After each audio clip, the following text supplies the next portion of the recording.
মধ্যপ্রাচ্যে যুদ্ধ কি শুধু যুদ্ধেই সীমাবদ্ধ আছে, নাকি এর পেছনে চলছে আরও বড় কোনো খেলা?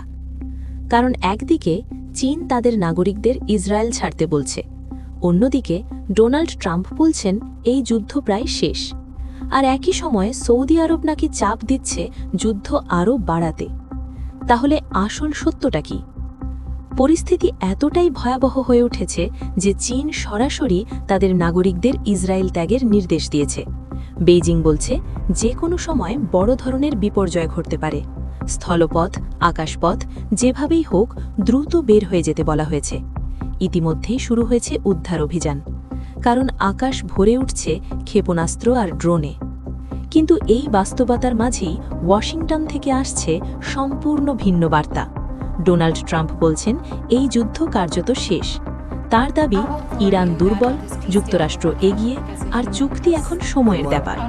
কিন্তু প্রশ্ন হচ্ছে, যদি যুদ্ধ শেষের পথে হয় তাহলে কেন মানুষ দেশ ছাড়ছে? এখানেই আসে সবচেয়ে গুরুত্বপূর্ণ মোড়। সৌদি ক্রাউন প্রিন্স মোহাম্মদ বিন সালমান নাকি চাপ দিচ্ছেন যুদ্ধ চালিয়ে যেতে। শুধু তাই নয়, এই যুদ্ধকে আরও তীব্র করার পরিকল্পনাও রয়েছে।